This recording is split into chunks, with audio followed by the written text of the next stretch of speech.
मैं हूं नौशाद आलम और आप देख रहे हैं city bulletin news. Bulletin news में आप सभी दर्शकों का करता हूं स्वागत। खबरों का दौर शुरू करते हैं आप विस्तार के साथ। जिला चिकित्सालय के इमरजेंसी वार्ड में 9 घंटे तड़पने के बाद एक बालिका की मौत हो गई। मरीज को अस्पताल में भर्ती कराने के बाद रात भर परिजन अस्पताल परिसर में चिकित्सक और स्टाफ नर्स को तलाशते रहे। अगले दिन सुबह तक इमरजेंसी वार्ड में बालिका का इलाज करने जब चिकित्सक पहुंचा तो बालिका की मौत हो चुकी थी। मामले में परिजनों ने जिला चिकित्सालय के चिकित्सकों और स्टाफ नर्स के विरुद्ध एफआईआर दर्ज करने की मांग की है।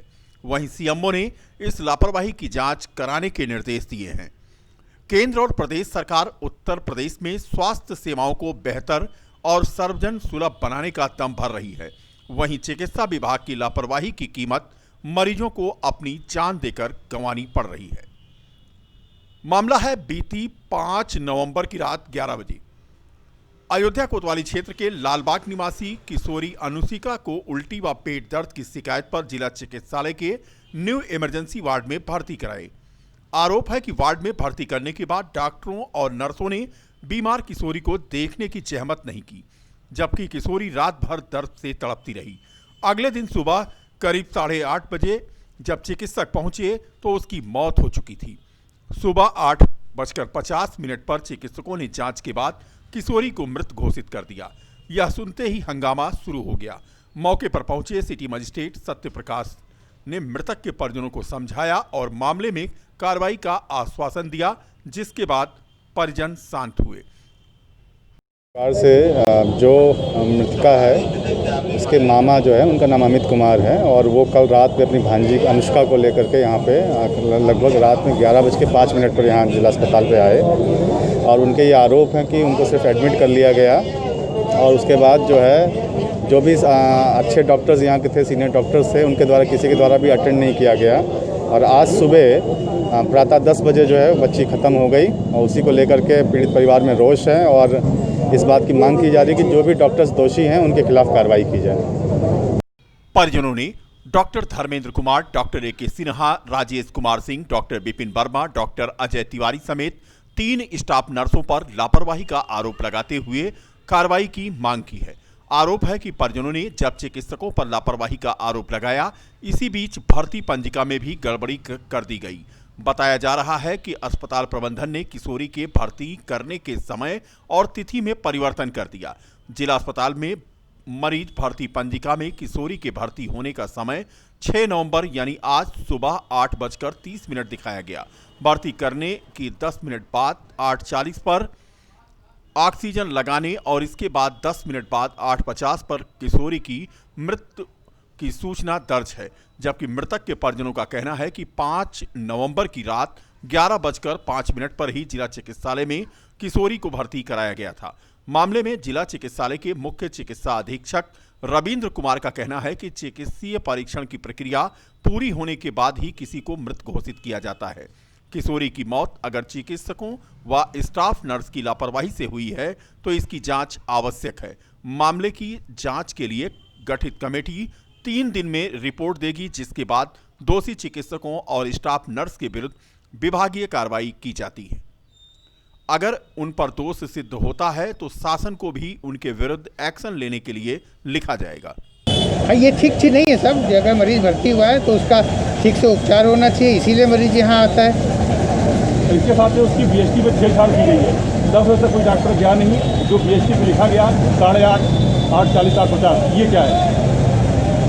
बीएसटी मैंने देखा नहीं, अभी मेरे सामने यहाँ नहीं है, लेकिन अगर ये बीएसटी पे जैसे आपने अभी मुझे मोबाइल में फ़ोटो दिखाया था, तो जो डेथ डिक्लेयर किया जाता है तो डेथ डिक्लेयर करने के लिए जो नेसेसरी वो है ऑक्सीजन लगाया गया, कुछ इंजेक्शन लगाए जाते हैं, फिर उसके बाद आखिरी लाइन में डेथ डिक्लेयर किया जाता है। तो ये इसी तरीके का उसमें लिखा हुआ है।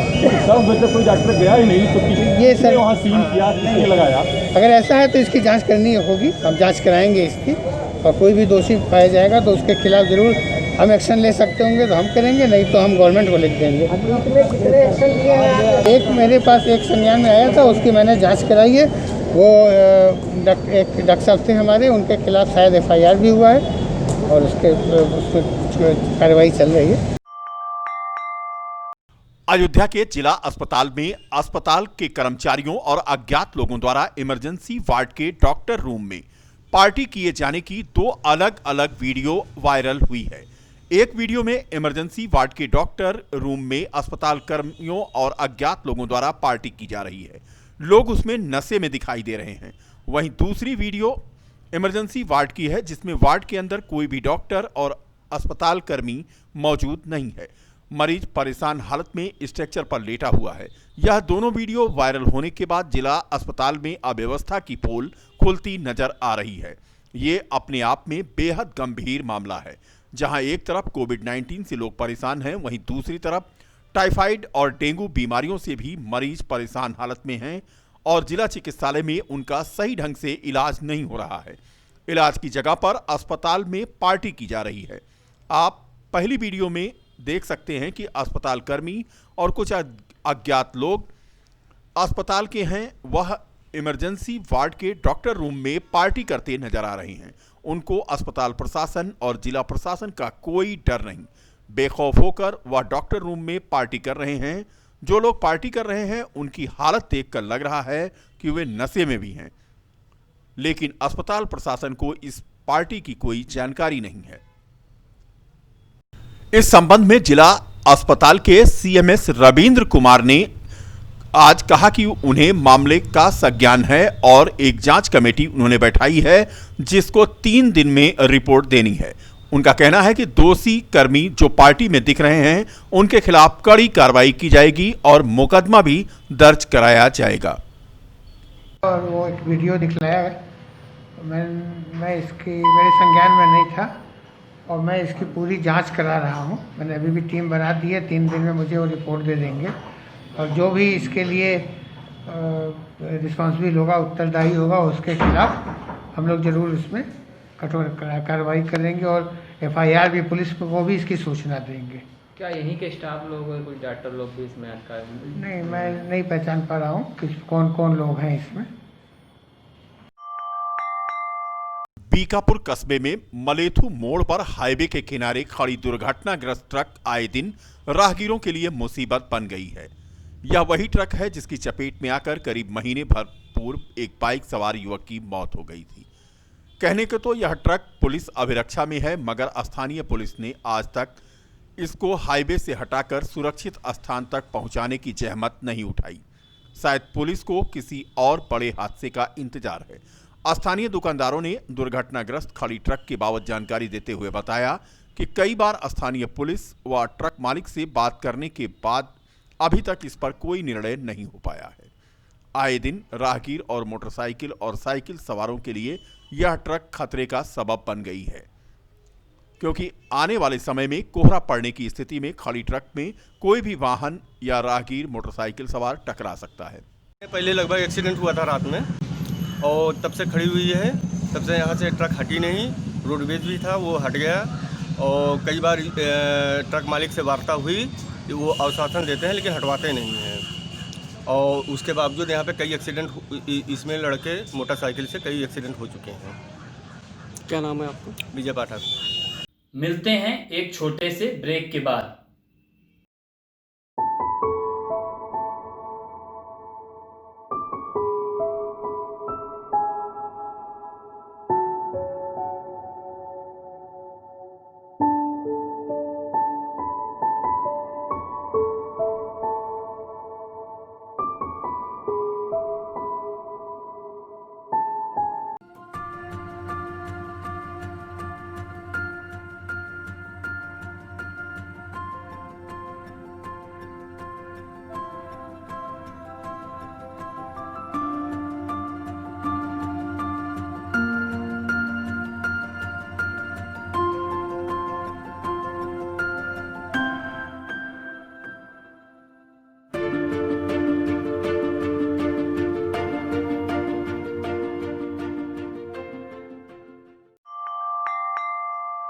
नगर कोतवाली की पुलिस ने नौकरी का झांसा देकर लोगों से पैसा हड़पने वाली महिला को गिरफ्तार किया है। अयोध्या में एनटीपीसी में नौकरी दिलाने के नाम पर 5 लाख रुपए की ठगी का यह मामला सामने आया है। कोतवाली नगर पुलिस ने 5 लाख की ठगी करने वाली महिला को गिरफ्तार कर लिया है। महिला ने एनटीपीसी में कई लोगों को नौकरी दिलाने के नाम पर लाखों रुपए की ठगी की। यही नहीं, महिला ने एनटीपीसी के लेटर पैड पर नियुक्ति पत्र भी जारी कर दिया। जब युवक को नौकरी नहीं मैं साहबगंज का निवासी हूँ। मेरा नाम सुबोध कुमार त्रिपाठी है और अभी कुछ साल, 1 साल पहले की लगभग बात है। मेरी भांजी की सहेली है सौम्या शुक्ला, जो कि घर में उठना उसका बैठना था, पूरा भरोसा था उसके ऊपर। उसने आके अचानक एक कार्यक्रम में आई थी, उसी में वो कहने लगी कि मैं आप लोग की नौकरी लगवा दूंगी, मैं एनटीपीसी में HR पोस्ट पे हूँ, उसमें जगह आई है, मैं आप लोग की नौकरी लगवा दूंगा। और बहुत ही प्रूफ दिखाते हुए उसने बताया था, हम लोग को भरोसा हो गया था। हमने उसको, घर के सदस्य 5 लोग हैं, सभी मिला के 4,85,000 रुपये हम लोग ने उसको दिया था। और उसने मुझे ये नियुक्ति पत्र भी दिया था उस समय सभी लोगों को कि आप लोगों को 24 अक्टूबर को ज्वाइनिंग होगी। लेकिन 24 अक्टूबर को ज्वाइनिंग जब समय आया, अभी कुछ साल, 1 साल पहले की लगभग बात है। मेरी भांजी की सहेली है सौम्या शुक्ला, जो कि घर में उठना उसका बैठना था, पूरा भरोसा था उसके ऊपर। उसने आके अचानक एक कार्यक्रम में आई थी, उसी में वो कहने लगी कि मैं आप लोग की नौकरी लगवा दूंगी, मैं एनटीपीसी में HR पोस्ट पे हूँ, उसमें जगह आई है, मैं आप लोग की नौकरी लगवा दूंगा। और बहुत ही प्रूफ दिखाते हुए उसने बताया था, हम लोग को भरोसा हो गया था। हमने उसको, घर के सदस्य 5 लोग हैं, सभी मिला के 4,85,000 रुपये हम लोग ने उसको दिया था। और उसने मुझे ये नियुक्ति पत्र भी दिया था उस समय सभी लोगों को कि आप लोगों को 24 अक्टूबर को ज्वाइनिंग होगी। लेकिन 24 अक्टूबर को ज्वाइनिंग जब समय आया तो उसने कहा ये डेट टल गई है, अब आपको थोड़ा इंतज़ार करना पड़ेगा, उसका पेपर होगा, उसके बाद ज्वाइनिंग होगी। ऐसे करते करते साल बीत गया, लेकिन नौकरी नहीं मिली। ऑफिस का मोबाइल स्विच ऑफ हो गया और ये दोबारा नहीं मिली। कल शाम को 5 बजे वो खबर चला ये बछड़ा सुल्तानपुर में है। मैंने जाके इसको पकड़ा और पुलिस के कस्टडी में इसको दिया, जो कि पुलिस ने FIR लिखकर इसको थाना कोतवाली नगर में एक सूचना मिली कि एक महिला फर्जी एनटीपीसी के नौकरी के दिलाने के झांसे में लोगों को फंसाकर 5-5 लाख रुपया ले रही हैं और फर्जी नियुक्ति पत्र लोगों को दे रही हैं। इसके बाद इस मामले में कोतवाली नगर में मुकदमा लिखा गया। इन महिला का नाम सौम्या शुक्ला है, जो कि वजीरगंज क्षेत्र थाना कोतवाली की हैं। मुकदमे के बाद इनको देवकाली बाईपास के बाद आज अरेस्ट कर लिया गया है और आगे की आवश्यक वैधानिक कार्रवाई की जा रही है। अयोध्या में चौथे दीपोत्सव की तैयारियों की कवायद पूरे जोर शोर के साथ चल रही है। इस बार का दीपोत्सव बेहद खास होने वाला है, क्योंकि राम मंदिर विवाद पर फैसले और मंदिर निर्माण का कार्य शुरू हो चुका है। मंदिर निर्माण का कार्य शुरू होने के बाद यह पहला दीपोत्सव है। योगी सरकार दीपोत्सव को लेकर के खासा तैयारियां करवा रही है। राम की पैड़ी पर साकेत महाविद्यालय के विद्यार्थी राम मंदिर व राम दरबार के रेखांकित चित्रों पर दीपक जलाएंगे। ड्रोन कैमरे की तस्वीरें काफी दुर्लभ होंगी। अवध विश्वविद्यालय ने 6 लाख दीपक जलाने का लक्ष्य रखा है, जिसमें 10,000 वॉलंटियर अपनी सेवाएं प्रदान करेंगे। इन वॉलंटियर में 40% महिलाएं और छात्राएं रहेंगी। वहीं कुलपति प्रोफेसर रविशंकर सिंह ने बताया कि पिछली बार लगभग 4,24,000 दीपक जले थे। इस बार 5,50,000 दीपक जलाने का लक्ष्य रखा गया है। कि सारी सुरक्षा मानकों के साथ हमारे वॉलंटियर्स यहाँ पर तैनात रहेंगे और वहीं दिए जला करके फिर वापस सुरक्षित स्थान पर पहुँच जाएंगे। दर्शकों, किसी भी दर्शक को घाट पर आना जो है प्रतिबंधित है उनके लिए। जैसा कि जो प्रमुख दीपों को लगाया जाएगा, जो कि कुछ खास हो, अलग। देखिए, हमारा जो है शासन द्वारा जो हम लोग लक्ष्य निर्धारित किए हैं 5.5 लाख दिए जलाने का है। इसके लिए 6 लाख दिए सुसज्जित किए जाएंगे घाटों पर और इसमें कुल 10,000 वॉलंटियर्स, छात्र छात्राएं, सरकारी गैर सरकारी संस्थाओं से लोग इसमें जुटेंगे। इसके लिए जो है, जो सरकारी विधि विधान है उसके हिसाब से निविदा निकाली गई है।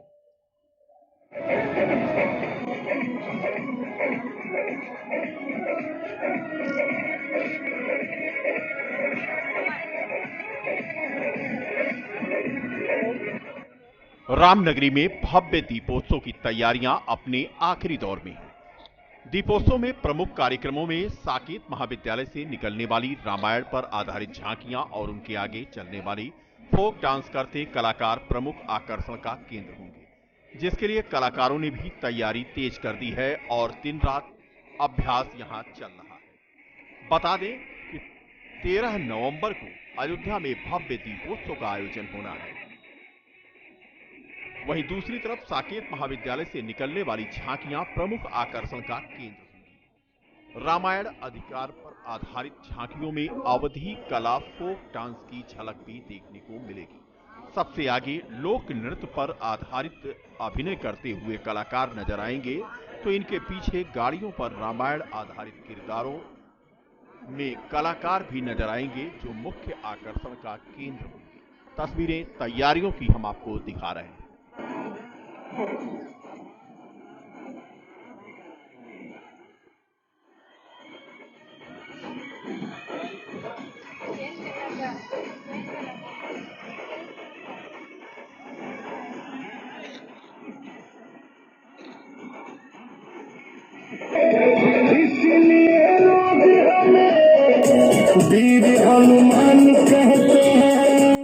फिलहाल दीपोत्सव को लेकर तैयारियां अपने अंतिम दौर में हैं और इन दिनों तस्वीरों में आप देख सकते हैं कि जो कलाकार कार्यक्रम पेश करेंगे उनमें तैयारियों को लेकर के पूर्वाभ्यास किस तरह से किया जा रहा है। हम लोग आपको बता दें, कम से कम 2.5 महीने से हम लोग प्रैक्टिस कर रहे हैं डांस का, और इसमें इस बार कुछ अच्छा करने के लिए और राम मंदिर का फैसला आने की वजह से हम लोग में बहुत ज़्यादा, मतलब 3 साल तो था ही कि राम मंदिर का इस हाईलाइट हो रहा है अयोध्या, और राम मंदिर का जल्दी से जल्दी फैसला आए, हम लोगों को जिसका इंतज़ार था और हुआ भी, फैसला आया। हम लोग काफ़ी खुश हैं और इस वजह से काफ़ी भव्य तरीके से हम लोग तैयारी कर रहे हैं। पहले तो अवध से साकेत महाविद्यालय से आएगा झांकी, फिर उसके बाद हम लोग एक एक ग्रुप बना के डांस ग्रुप करवाएंगे। फिर यहाँ घाट पे जहाँ आरती होती है, सरयू आरती जहाँ योगी जी करेंगे, वहाँ पे जाएंगी बच्चियाँ, उनके साथ रहेंगी और फिर वहाँ भी प्रोग्राम होगा ताकि लोग आकर्षित हों, अयोध्या आएँ, घूमें और अयोध्या का अच्छा नाम हो। कोरोना को लेकर के क्या गाइडलाइन दी गई है, किस तरीके से? हाँ, कोरोना की वजह से तो काफ़ी दिक्कतें हो रही हैं कि बच्चे ठीक से वो नहीं कर पा रहे हैं, जो हम लोगों ने जो सोचा था वो चीज़ें नहीं हो पा रही हैं, लेकिन कोशिश किया जा रहा है कि हम लोग बच के रहें वायरस से और सेफ दीपावली हो। बहुत तैयारियां हैं हमारे ग्रुप में, और हम सिर्फ अपने ग्रुप की बात करें, हम 40 लड़कियां मेहनत कर रहे हैं और रोज़ प्रैक्टिस करवाते हैं, और भी हैं ग्रुप, वो लोग भी प्रैक्टिस कर रहे हैं। हम लोग को बहुत अच्छा लग रहा है कि यहाँ, जैसा कि इन्होंने कहा कि राम का फैसला आया है, तो हमारे यहाँ राम जी की मंदिर बन रही है। लोग कहते थे हाँ नहीं बनेगा नहीं बनेगा, हर एक आते हैं लोग चले जाते हैं, तो बहुत अच्छा लग रहा है हम लोग को। हमारी तैयारियां भी ज़बरदस्त हैं, तो आप लोग प्लीज़ आइएगा भी और हम लोग की झांकियाँ देखिएगा, डांस देखिएगा और ही लोग नृत्य देखिएगा, क्या होता है हम लोग की परंपराएं, ये भी आप लोग देखिएगा। अवध नगरी की एक परंपरा है, जो लोग आते हैं चाहे रहते हैं, यहाँ लोग बोलते हैं बोलो जय श्री राम, जय श्री राम। अब आप बताइए आप लोग को कैसा लग रहा है कि हम लोग को देख के हम लोग यहाँ प्रोग्राम करने आए हैं और हम लोग की तैयारी अच्छे से हो रही है, और आगे जो प्रोग्राम होना है साकेत से लेके रामकथा पार्क तक हम लोग की झांकी लग रही है, हम लोग का फोक डांस है, मतलब कई जिलों से कई प्रकार के कलाकार आ रहे हैं, तो हम लोग का भी लगेगा, हम लोग उसके प्रैक्टिस कर रहे हैं, सारे बच्चे और भी ग्रुप है हम लोग की, तो हम लोग उसकी तैयारी करके यहाँ थोड़ा सा जो होना है वो करके हम लोग। कितना उत्साह है आप? बहुत मतलब हम लगातार 3 साल से कर रहे हैं, पर इस बार कुछ ज़्यादा ही खुशी हो रही कि हमारे राम जी का फैसला आ गया, और हम लोग और अच्छे से तैयारी करेंगे कि लोग देखें अवध नगरी है क्या।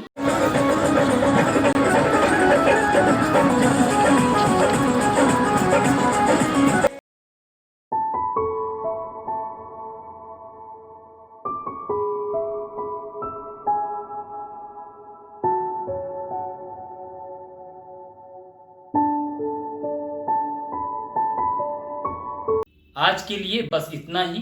कल फिर मिलेंगे इसी समय इसी चैनल पर। तब तक के लिए नमस्कार।